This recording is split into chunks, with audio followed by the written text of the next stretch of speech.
ওকে তো কিছুদিন আগে মানে যখন ডিজনি প্লাস হটস্টার ইন্ডিয়াতে লঞ্চ হয়েছিল ঠিক সেই সময় আমি একটা ভিডিও বানিয়েছিলাম যেখানে আমি এক্সপ্লেন করেছিলাম যে হটস্টারের নাম এখন ডিজনি প্লাস হটস্টার কেন, ভবিষ্যতে কী কিছু আমরা দেখতে পাবো ইত্যাদি ইত্যাদি।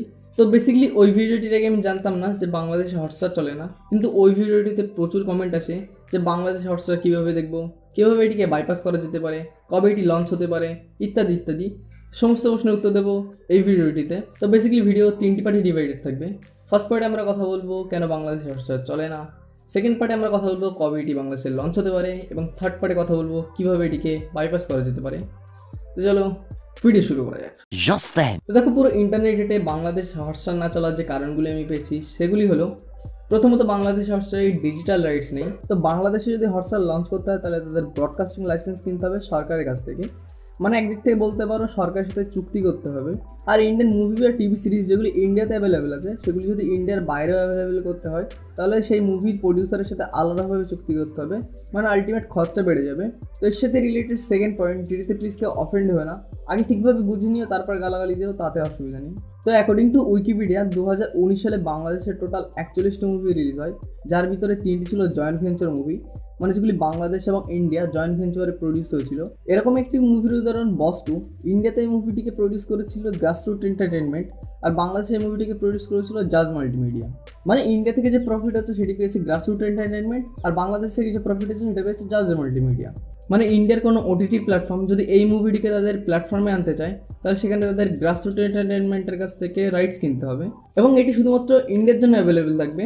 যখনই বাংলাদেশ এই মুভিটিকে অ্যাভেলেবেল করতে চাইবে তখনই জাজ মাল্টিমিডিয়ার কাছ থেকে আলাদাভাবে তাদের রাইটস কিনতে হবে। তো এর থেকেই হয়তো তুমি বুঝতে পারছো যে বাংলাদেশে যদি হটস্টার লঞ্চ হয় তাহলে তাদের সমস্ত জিনিসের রাইটস ডবলভাবে কিনতে হবে, তার উপরে আলাদাভাবে মার্কেটিংয়ের খরচা, আর তার থেকে বড় ব্যাপার হচ্ছে ইন্ডিয়ান যে সমস্ত মুভি বা টিভি শোগুলি আছে সেগুলি বাংলাতে ডাব করতে হবে।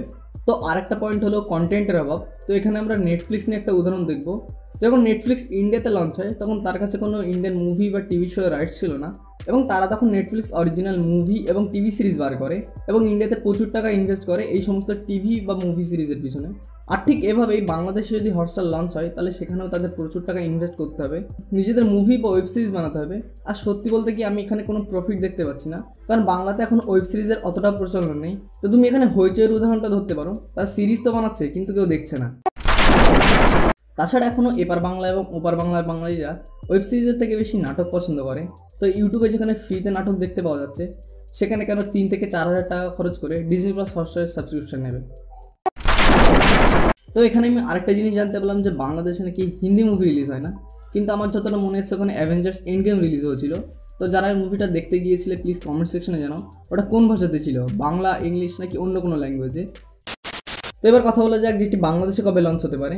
তো দেখো, ডিজনি যেহেতু একটি ওয়ার্ল্ড ওয়াইড কোম্পানি সেহেতু এটি বাংলাদেশে লঞ্চ হবে অবশ্যই, কারণ বাংলাদেশে মার্ভেলে অনেক বড় একটা ফ্যান বেস আছে, এবং ডিজনি অবশ্যই চাইবে ফেজ 4 এবং 5 যে সমস্ত টিভি শোগুলি আসছে সেগুলি বাংলাদেশে অ্যাভেলেবেল করতে। তো হ্যাঁ, লঞ্চ হবে অবশ্যই, কিন্তু কবে হবে সে বিষয়ে কোনো আপডেট নেই। তো এর জন্য তোমরা change.org-তে গিয়ে কোনো পিটিশন সাইন করতে পারো, কিংবা টুইটারে গিয়ে ডিজনিকে ট্যাগ করে কোনো হ্যাশট্যাগ চালাতে পারো, তাহলে হয়তো তারা তাড়াতাড়ি অ্যাভেলেবেল করে দিতে পারে মেবি। আর যদি কথা বলা হয় যে এটিকে কীভাবে বাইপাস করা যেতে পারে, তো এর জন্য তুমি ভিপিএনের সাহায্য নিতে পারো। আর চেষ্টা করবে সবসময় পপুলার ভিপিএনগুলি ইউজ না করার, কারণ পপুলার ভিপিএনগুলিতে এটি সঠিকভাবে কাজ করে না। তো হ্যাঁ, এটি ছিল আজকের ভিডিও যদি ভালো লাগে তাহলে ভিডিওটিকে লাইক করতে পারেন, শেয়ার করতে পারেন, সাবস্ক্রাইব করতে পারেন। আমি দেখা করবো নেক্সট ভিডিওতে, ততক্ষণ জন্য বাই বাই, টেক কেয়ার।